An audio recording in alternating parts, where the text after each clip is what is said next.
Good morning. It's Tuesday, July 23rd. I'm Jasmine Anderson. Police have not released the names of the two men killed in a plane crash at MacArthur Airport. We're told the pilot and passenger died yesterday evening. The single-engine plane crashed shortly after takeoff at the Ronkonkoma Airport. According to a witness, the plane got airborne and for some unknown reason attempted to return to the runway. Upon that return, the plane crashed. There were two adult men on board. Both of these adults were pronounced dead at the scene. The FAA and the National Transportation Safety Board are investigating the cause of the crash. Vice President Kamala Harris is gaining support in the race for the White House. New York delegates to the Democratic National Convention have unanimously approved Harris replacing President Joe Biden in the race. The Associated Press say she now appears to have the delegates needed to clinch the nomination. Yesterday also brought a record number of donations for the Harris campaign, with $81 million raised in 24 hours. Harris will campaign in Wisconsin today. Yesterday, Harris touted her record as a prosecutor. Predators who abused women, fraudsters who ripped off consumers, cheaters who broke the rules for their own gain. So hear me when I say, I know Donald Trump's type. For the latest on this story and its impacts on Long Island, click Get More below the Newsday TV video box on our homepage. Only a Newsday, job cuts at one of the island's largest employers. People familiar with the situation tell us Canon USA laid off between 100 and 150 employees at its Melville headquarters. The downsizing comes 7 months after the company won $7 million in tax breaks from the Suffolk IDA. Only a Newsday, 2 Salt Life stores on the island are closing. The locations at the Deer Park and Riverhead Tanger outlets will shut down next month. Parent company Delta Apparel filed for bankruptcy last month. Top honors for Hofstra and Northwell's Medical School. The Donald and Barbara Zucker School of Medicine in Hempstead just ranked in the top tier of medical schools in the country when it comes to research. That's according to U.S. News and World Report. Chronic flooding has left dozens of seniors without a home for 9 months. Drew Scott has a story you'll see only in Newsday. I lost everything. Now, when I buy it, I was 80. Now I'm 87. I live nowhere and I have nothing and I have nobody to go to.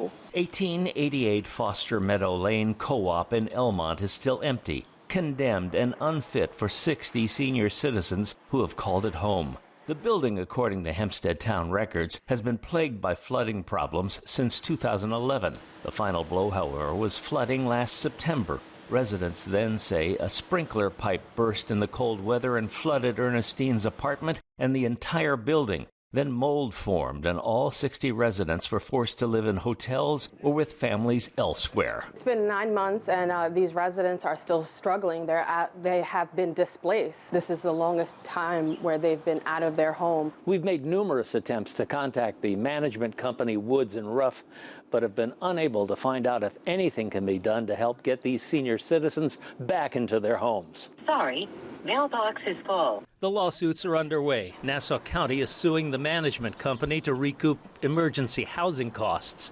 In the past, the management company has blamed Nassau for the flooding. The insurance for repairs was denied, says Solage, because the management company did not have coverage. The Elmont Assemblywoman says it could take years to settle. She says many groups want to help, but they fear getting in the middle of a lawsuit. We lost from off the face of this earth. Nobody to talk to, nobody to help us. Ernestine, a widow, just wants a place of her own in her golden years. Drew Scott for Newsday TV.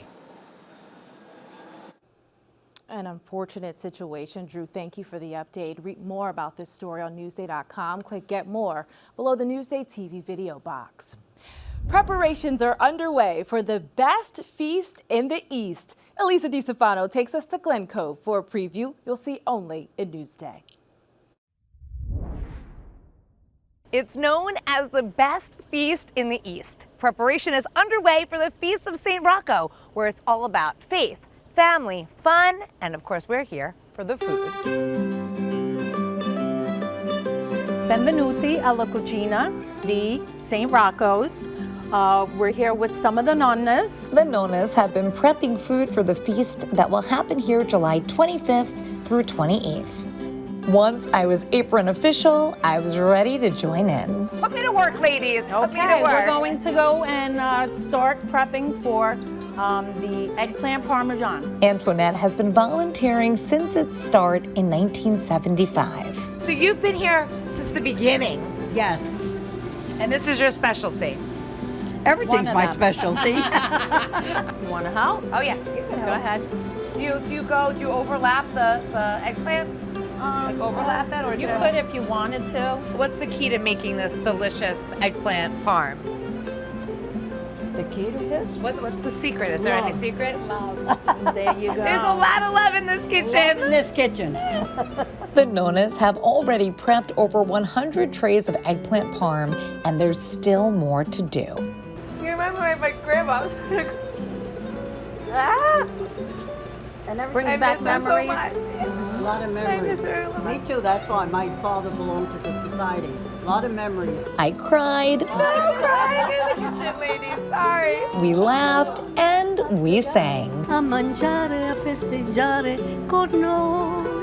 La la la la la la la la la la la la la la la la la la la la. As the nonnas prepared specials and other delicious feast dishes. Bon appetit. All right, they're Italian. They won't let me leave without feeding me, so I get a little preview. All right, let's see how we did. Come to the feast and come hungry. I'm hungry. Oh, this is delicious. Elisa Di Stefano, Newsday TV. So much love at that table, and I know the food is good. The feast begins Thursday. Read more about it on Newsday.com. Click Get More below the Newsday TV video box.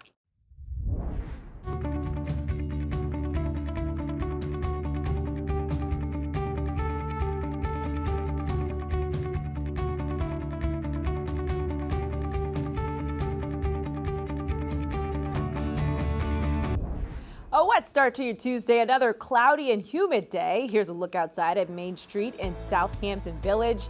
There is a chance for a spotty shower or two this afternoon, so keep that in mind if you're headed out. Checking out your day planner, you can see it's cloudy, highs in the low 80s, and we get cooler throughout the day. Now to your futurecast, you can see some pop-up showers with another round of rain tomorrow morning, but it should clear up. We'll keep you updated, of course. Here's a look at your 7-day forecast.